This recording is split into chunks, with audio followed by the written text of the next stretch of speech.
Meu nome é Helena, tenho 42 anos, sou advogada especializada em direito sucessório.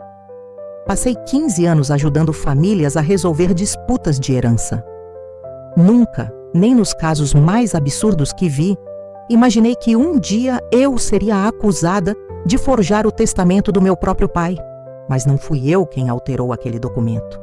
Foi algo que eu nem acreditava que existia. Até descobrir da pior forma possível. A última vez que vi minha família reunida foi no velório do meu pai. Meus irmãos nem olharam na minha cara. Minha mãe me chamou de golpista. O advogado da família apresentou um testamento que eu nunca tinha visto, com minha assinatura como testemunha, beneficiando apenas a mim.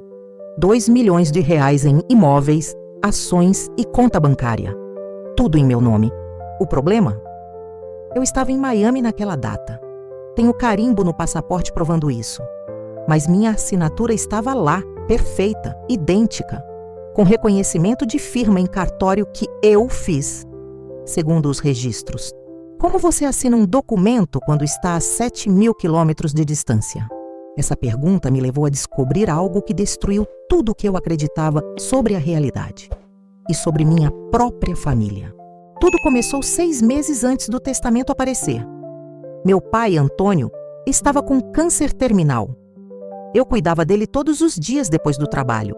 Levava remédios, ficava conversando, organizava os documentos dele. Era sempre eu. Meus irmãos, Rodrigo e Patrícia, moravam longe. Rodrigo em São Paulo, Patrícia em Curitiba. Visitavam uma vez por mês, no máximo. Eu não julgava. Cada um tinha sua vida. Mas eu estava ali, presente, segurando a mão dele nas piores noites. 3 semanas antes de morrer, meu pai começou a agir estranho comigo. Helena, você mudou o testamento ontem? Ele perguntou uma manhã. Pai, que testamento? A gente nem fez testamento ainda. Ele ficou me olhando com aquela expressão confusa. Você estava aqui ontem à noite, trouxe papéis, eu assinei tudo. Meu coração apertou. Eu não tinha ido à casa dele no dia anterior. Estava em jantar de aniversário da minha melhor amiga, Cláudia. Tinha até fotos no Instagram comprovando. Pai, você está confundindo. A medicação está forte, é normal ficar desorientado. Mas ele insistiu. Você estava com aquele vestido azul que eu te dei no Natal. Trouxe um tabelião. Assinei tudo na sala. Vestido azul. Eu tinha mesmo um vestido azul que ele me deu, mas nunca usei. Estava guardado no armário. Achei que era delírio da morfina. Câncer no estágio final faz isso com a mente das pessoas. Médicos me confirmaram. Eu segui em frente, cuidando dele, acreditando que era só confusão. 2 semanas depois, minha mãe me ligou furiosa. Helena, você foi no cartório fazer reconhecimento de firma? Não, mãe. Por quê? Porque o tabelião Costa me ligou dizendo que você esteve lá reconhecendo a assinatura em documentos do seu pai. Ele achou estranho você não ter me avisado. Meu estômago virou. Mãe, eu não fui em cartório nenhum. Deve ser erro. Helena, ele te viu. Conversou com você. Você até comentou sobre o tempo frio. Frio na espinha. Liguei para o tabelião Costa imediatamente. Dona Helena, a senhora esteve aqui dia 14 por volta das 15 horas. Reconheceu firma em 3 documentos relacionados ao inventário do seu pai. Eu mesmo atendi. Senhor Costa, eu estava em audiência dia 14 às 15 horas. Tenho a ata registrada no fórum. Silêncio do outro lado. Isso é impossível, doutora Helena. Eu a vi. Conversamos sobre o caso. A senhora até mencionou que seu pai estava debilitado. Pedi as câmeras de segurança. Ele hesitou, mas enviou. Quando abri o vídeo, eu me vi. Caminhando, entrando, conversando com ele, assinando. Mas não era eu. Quer dizer, era eu. Mesmo rosto, mesma voz, mesmos gestos. Mas eu não estava lá. Mostrei o vídeo para meu marido, Rafael. Helena, é você. Rafa, eu estava em audiência. Olha aqui a ata, a hora. Eu não saí do fórum. Ele ficou me encarando. Aquele olhar de quem está começando a duvidar da sua sanidade. Amor, você tem certeza que não foi antes ou depois? Às vezes a gente confunde horários. Eu sei onde estava. A dúvida dele me destruiu mais que qualquer coisa. Se meu próprio marido não acreditava em mim, quem acreditaria? Fui na delegacia. Mostrei o vídeo, as atas, meu passaporte. Falei da confusão do meu pai. O delegado Dr. Mendes, experiente, 30 anos de polícia, olhou tudo com atenção. Doutora Helena, com todo respeito, não há crime aqui. Esse vídeo mostra a senhora no cartório. As datas podem estar confundidas. Seu pai estava com câncer terminal, medicado. Não é testemunha confiável. E seu marido tem razão. Às vezes confundimos nossos próprios horários. Mas eu tenho a ata da audiência. Audiências podem ter intervalos. A senhora pode ter saído, ido ao cartório e voltado. Doutora Helena, a senhora é advogada. Sabe que isso não configura crime. Saí de lá sentindo que estava enlouquecendo. 2 semanas depois, meu pai morreu. Tranquilo, em paz, me segurando pela mão. Últimas palavras dele. Perdoa sua irmã, Helena. Ela não sabe o que faz. Pai, que irmã? Você quer dizer a Patrícia? Mas ele já tinha fechado os olhos. No velório, minha família me evitou. Olhares atravessados, sussurros. Quando me aproximei da Patrícia, ela me empurrou. Não encosta em mim, sua interesseira. Patrícia, o que houve? Você sabe muito bem. Achou que ninguém ia descobrir? Rodrigo se aproximou com um envelope. Leitura do testamento é amanhã. Prepara seu teatro. Naquela noite não consegui dormir. Rafael dormiu no sofá. Pela primeira vez em 12 anos de casamento, ele não quis dormir ao meu lado. Na manhã seguinte, no escritório do Dr. Tavares, advogado da família, todos os meus irmãos, minha mãe, tios, primos, todos sentados em silêncio mortal. Dr. Tavares abriu o envelope.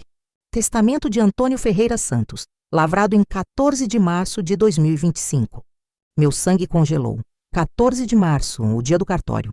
Deixo a totalidade de meus bens, avaliados em R$ 2 milhões, para minha filha Helena Ferreira Santos, em reconhecimento ao cuidado exclusivo nos meus últimos meses de vida. O silêncio explodiu em gritos. Ela forjou isso. Pai nunca faria isso. Cadeia nela. Doutor Tavares bateu na mesa. A testemunhas Helena Ferreira Santos e tabelião Roberto Costa. Reconhecimento de firma, tudo legal. Minha mãe se levantou, lágrimas escorrendo. Você matou seu pai 2 vezes. A primeira quando roubou dele. A segunda quando destruiu essa família. E saiu. Todos saíram.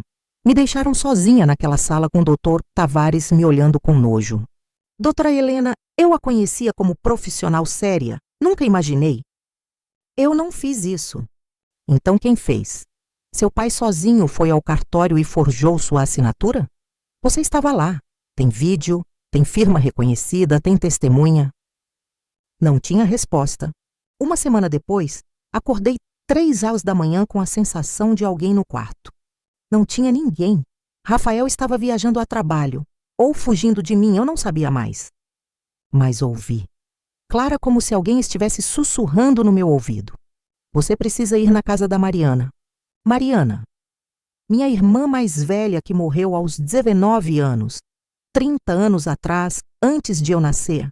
Acidente de carro, eu nunca a conheci. Meus pais nunca falavam dela. Era dor demais. Achei que estava sonhando. Voltei a dormir. Na noite seguinte, de novo, 3 da manhã.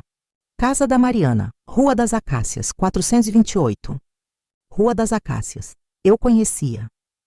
Era onde meus pais moravam quando eram recém-casados. Nunca fui lá. 3ª noite não consegui ignorar. A voz estava agora durante o dia, no chuveiro, no carro, no escritório. Mariana, Rua das Acácias. Liguei para minha mãe. Ela não atendeu. Mandei mensagem. Mãe, preciso saber. Mariana morou na Rua das Acácias, 428? Resposta veio 2 horas depois. Não me envolva nas suas loucuras, você já destruiu tudo. Mas não negou o endereço. Fui. Peguei o carro e fui. Não avisei ninguém. Se eu estava enlouquecendo que fosse sozinha. Rua das Acácias, 428. Casa antiga, aparentemente abandonada. Portão enferrujado. Mato alto. Algo me puxou para dentro. Não foi coragem. Foi outra coisa. Dentro da casa, móveis cobertos, cheiro de mofo. Silêncio pesado. No quarto do fundo, uma cômoda antiga. Dentro, documentos. Muitos documentos. E então eu vi fotos da Mariana, dezenas. Em todas, ela era idêntica a mim. Não parecida, idêntica. Mesmo rosto, mesma voz. Tinha vídeos antigos em VHS largados ali. Mesmos gestos. Peguei a certidão de nascimento dela.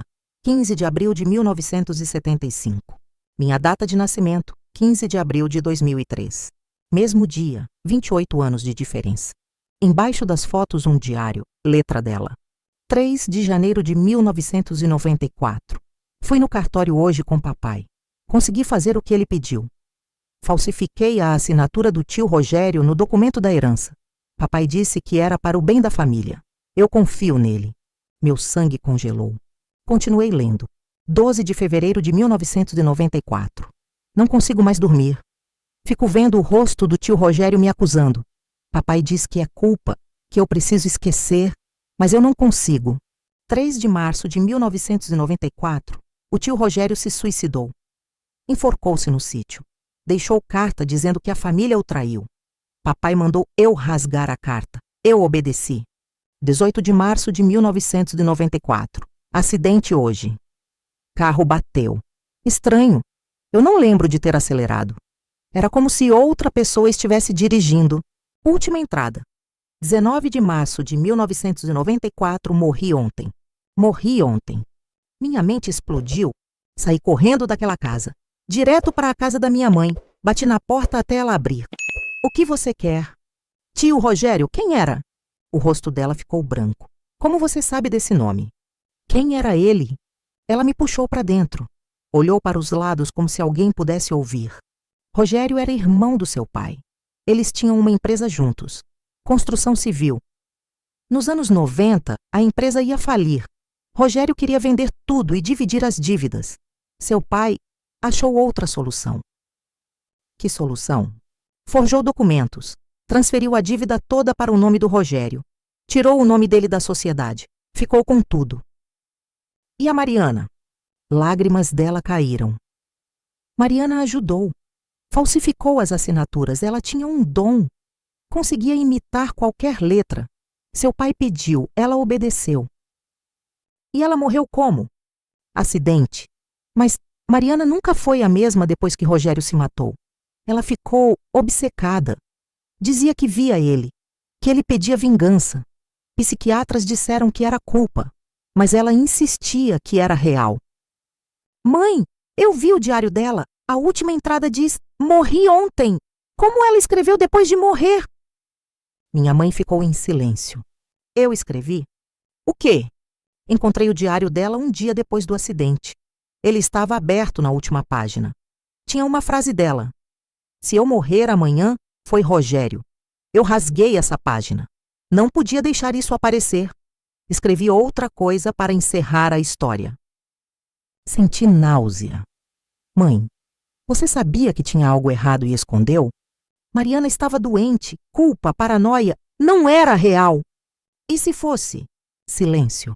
Saí dali direto para um lugar que nunca imaginei que fosse. Centro Espírita Luz e Caridade. Não sou espírita, nunca fui. Sempre achei aquilo superstição, mas eu estava sem opções.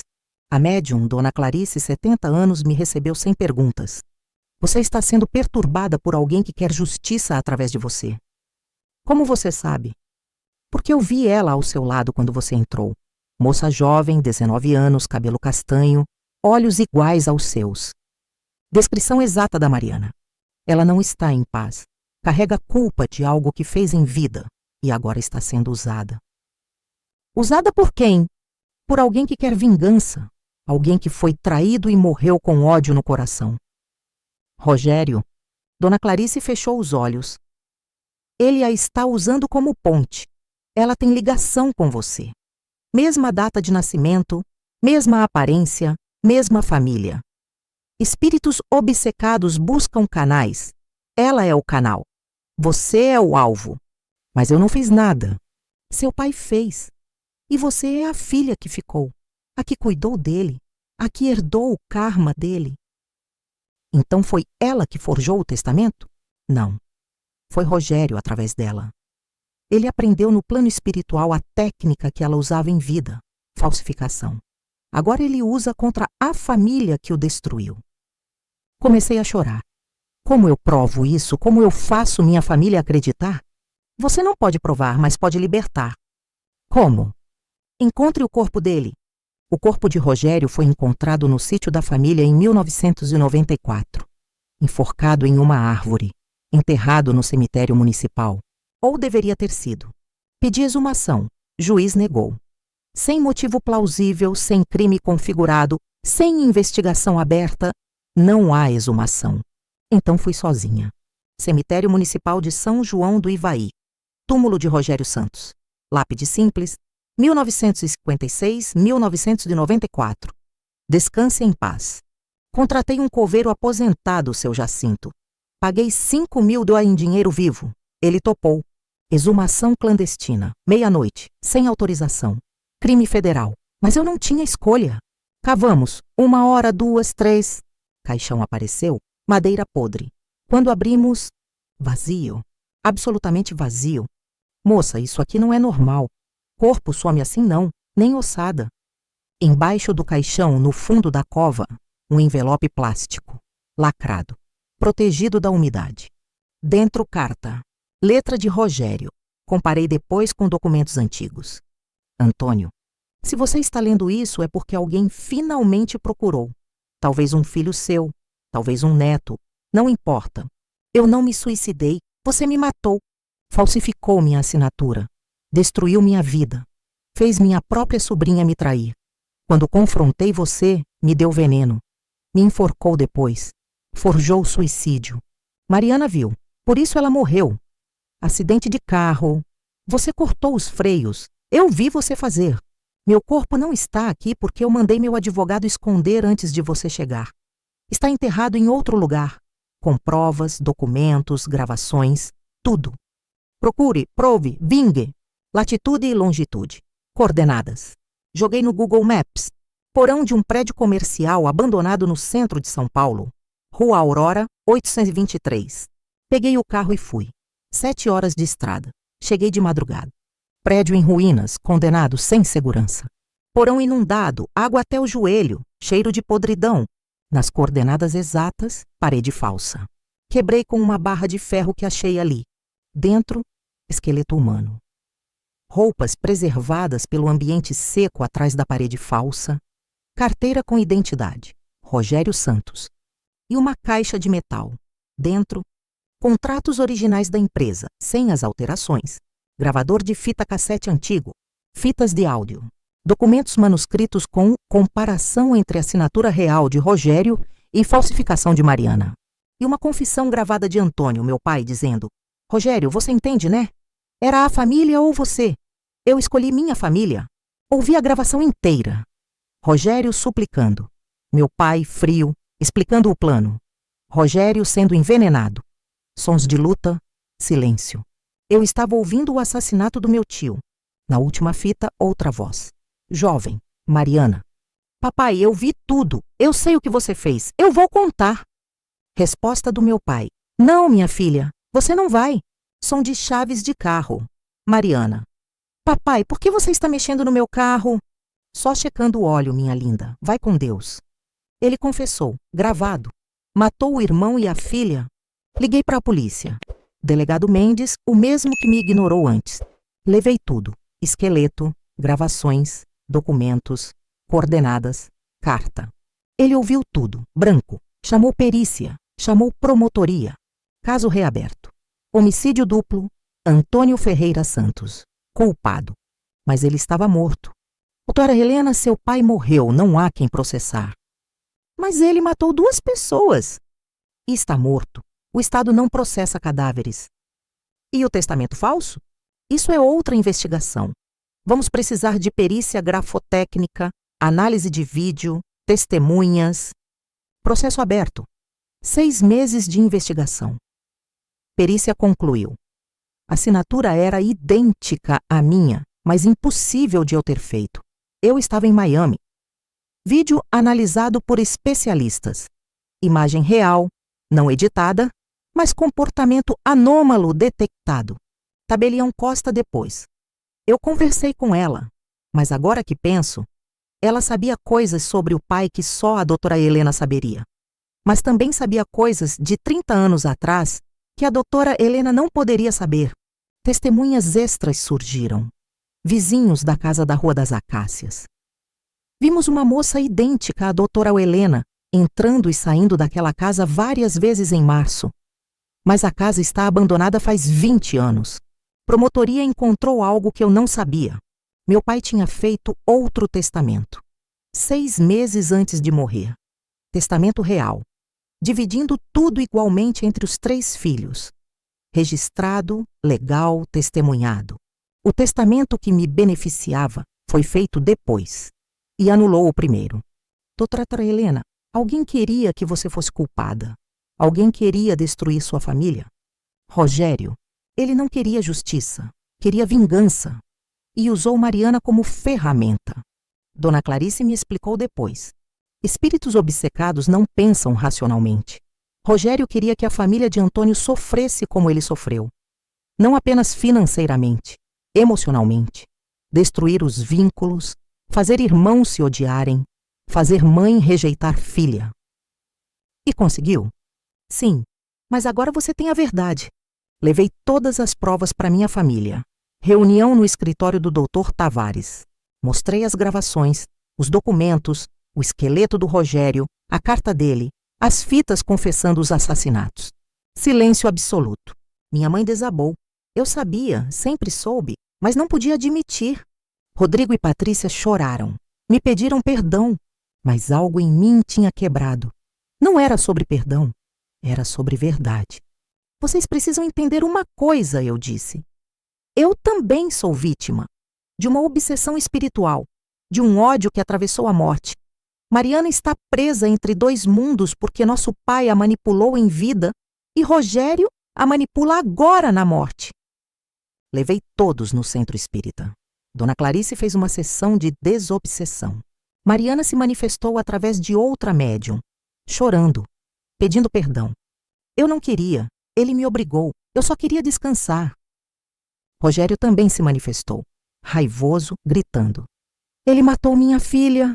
Dona Clarice com firmeza. Ela não era sua filha. E você está fazendo o mesmo que ele fez, usando pessoas. Longo processo de esclarecimento espiritual. Meses de reuniões, passes, orações. Mariana finalmente se libertou. Rogério levou mais tempo. Mas eventualmente, com a ajuda de mentores espirituais, ele entendeu que vingança não era justiça. O testamento falso foi anulado judicialmente. A herança foi dividida conforme o testamento legítimo. Minha família está se reconstruindo, devagar, com cicatrizes. Rafael voltou. Pediu perdão por ter duvidado.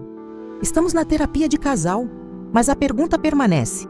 Quantas famílias são destruídas por obsessões espirituais que ninguém identifica? Quantos crimes inexplicáveis têm origem no plano invisível? Eu era cética. Agora eu sei. O mundo espiritual é tão real quanto o jurídico, e ambos se cruzam mais do que imaginamos.